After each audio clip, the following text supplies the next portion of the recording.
There's so many new things coming out for DMZ Season 2. We just saw our first look at Ashika Island. We heard about a new boss coming, a new faction. You have to apparently pay for the game though to get the new. There's a lot of information in this video, and I want to tell you what's coming out so far that we know of in Season 2. So let's get going.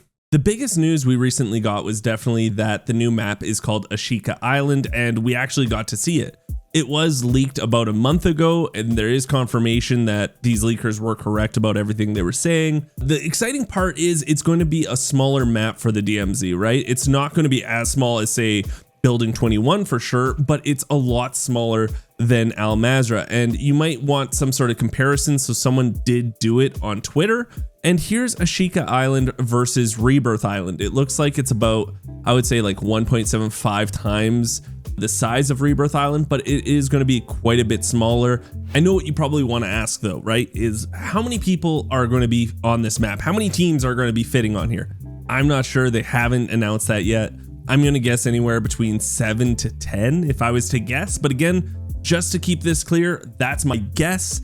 I think any more than 10 definitely would be a little too crowded. But then again, maybe they do want that whole crowdedness and feeling like that you're on top of teams. The problem with this is when you spawn in on any map though. We are having issues even on Mazarah where spawn killing is just so rampant, but I want to talk to you about what they said here about the map because it might have something to do with spawn killing. The new Ashika Island map coming to Warzone 2.0 is a brand new exclusion zone for DMZ. Players will infiltrate on the shores of the island before making their way inland. Infiltration is under heavy fog that can impact combat by providing cover for both operators and the occupying force Shadow Company. But what could they be doing here? So this is really interesting because they mentioned heavy fog. Like, why would they mention that, right? So obviously there's heavy fog on the map, but I think what's so important about this is they're saying it's on the shore.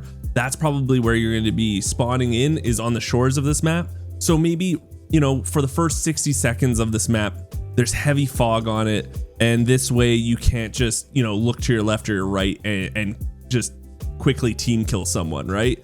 The issue with this though, obviously, is when you do throw, say, like a smoke grenade, say it's like heavy fog, you can still use a spotter scope to see people. So if you do learn the spawns, is the spotter scope still going to work and you're going to just snipe through the fog? Who knows? But I just thought it was interesting, and maybe that's why they talked about it, and maybe that's why they mentioned it in this, because it doesn't feel like it's that big of a deal. Why would they add heavy fog to it? So it must be a big feature of this map. And the other interesting thing is we're not going to be fighting the normal forces that we fight on Mazarah. It's going to be the Shadow Company again, which is just like the enemies we fight at Building 21. So I'm kind of excited about that because they do drop really good guns, right? They drop chimeras and stuff like that. So hopefully some of the tier 3 guards are maybe now, instead of always having M4s like on Mazarah, maybe they have chimeras or some other type of modded weapon. The biggest thing I'm hoping for is that the ground loot is different than, say, Mazarah. Mazarah, you get RPKs, the AK-47Us a lot, stuff like that. And with Ashika Island, I'm really hoping that the Shadow Company just has a different variation on basic ground loot, just to change it up a bit, make it feel a little more unique than just, say, you're playing a different map than, say, Mazarah and the AI from Mazarah. The last thing they mention here before we move on is they said there is a new weapons case. There's a new boss, which is unreal. His name's the Bombmaker. We have no information about him except for the name. I'm pretty pumped though, just that there's going to be a new boss, because I don't know, it's just always a unique experience fighting the boss, having some fun. I find it so unique for every map to have some sort of boss on it, and you know there's going to be some sort of skin or new gun on him, so I'm excited about that. And then they also say new locked and dangerous spaces to access and explore, and more. After that, they actually talked about Building 21, and we didn't get too much new information, but there are 2 new things we learned about that I think are really, really important. So it says in Season 1, we introduced Building 21 with a unique access card and a time infiltration window. Season 2 missions have operators returning to Building 21 as another exclusion zone option. If you need access cards to Building 21, be sure to seek out the following in either Mazarah or Ashika Island: SAM site crates, chopper boss crates, buy stations, legendary orange crates. Operators should be prepared for heavy resistance in Building 21. It's recommended you gear up before heading to this location. So the biggest thing we found out in this little paragraph here is that we're going to be able to buy these cards now from buy stations. Probably not every single buy station, but just, you know, when you periodically you go to them, they'll be one of the unique items you can buy. That's unreal. I really like that idea. The biggest thing we didn't get confirmation on, and I think we all want to know, is these timed infiltration windows still going to happen? Because we do know that they are going to be putting quests on this map now, and if there is an infiltration window, meaning you can only play it every like 80 or 90 hours or whatever, then it's open for 24 hours, that's going to get quite annoying. But again, right now, currently, you can play Building 21 and not lose any key cards. So maybe they keep it unlocked now and you start losing key cards every time you go in. I'm not sure. That's something that isn't clarified to you guys, and I don't know about, but I really want them to confirm whether or not Building 21 is going to be locked constantly. Because I think if you do have missions for that map and it ends up being locked for like 40 or 50 hours or whatever it is, you're going to get super upset by that. The other cool thing that we didn't really see coming actually is they're updating the Mazarah map, our OG map here. And this is something I'm so excited about, and I'm welcoming this season to season. If they keep adding little things to every map, it's just good. It's just a really good addition all the time, right? So they are updating Mazarah, and this is what they had to say. There are developments to explore in Mazarah as well, with updated intel indicating the crash of an unknown aircraft at the Sadik Cave Complex. The fight between White Lotus and Legion rages on. Perhaps operators can take advantage of this inter-faction animosity. We both know, all of us here that are watching this video, that the caves is somewhere we do not go to. It is intense. There's no reason to go there unless you have to extract, or you have to go there for a mission, or to get the weapons case, or whatever it is. There's no reason to really go there because it's just such a hot zone.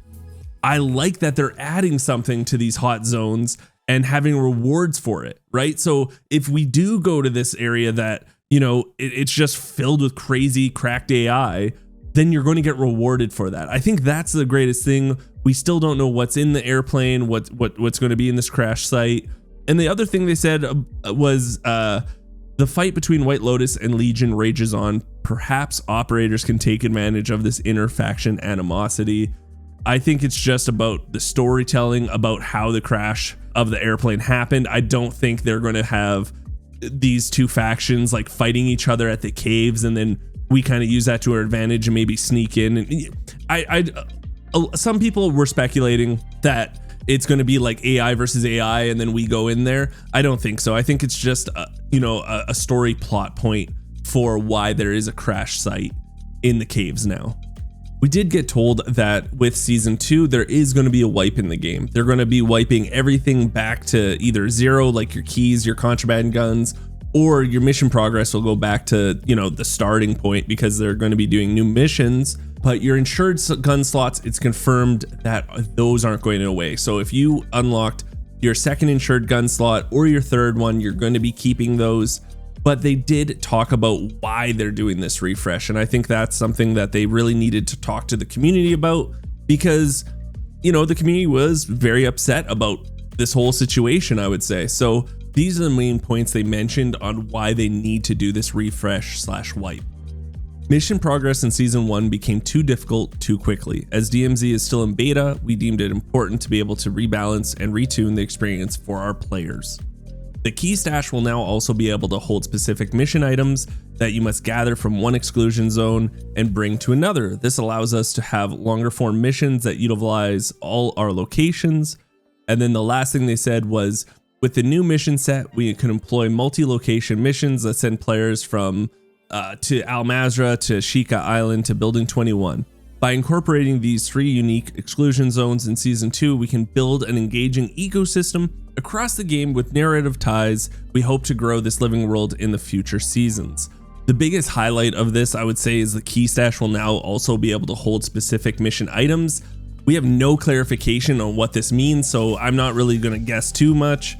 it's just cool to know that we can bring out items now from the, you know, Al Mazrah or whatever map we're going into, but we don't know what that means. It could mean, you know, specific items, like when you have to do the mission with the GPS on Al Mazrah, maybe that special item can come out and you know, you can put it in your key set. I don't know. See, it could mean a lot of things.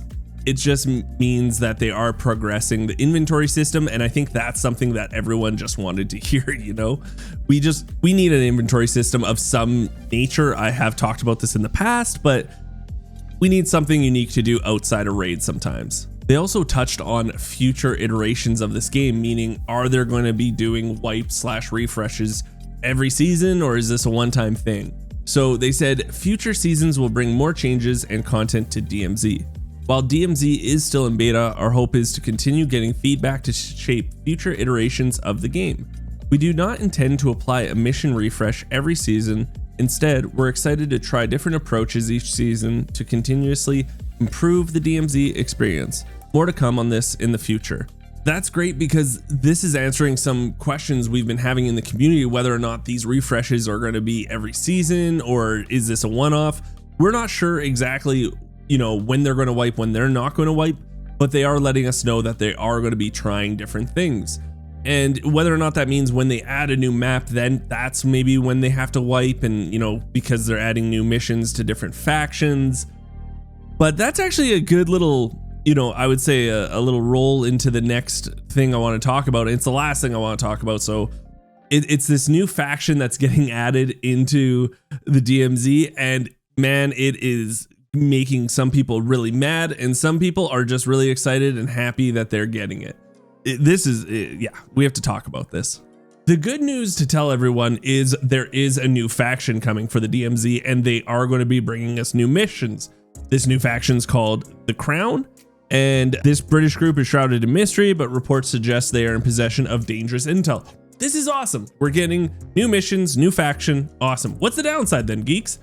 Well, the downside is you have to own Modern Warfare 2, the $70 game itself, to have access to this faction. And that is what's really putting a ripple in the community right now, because some people, they're really happy that they have benefits for them purchasing the $70 game. Like, they're like, hey, I paid $70 for this game.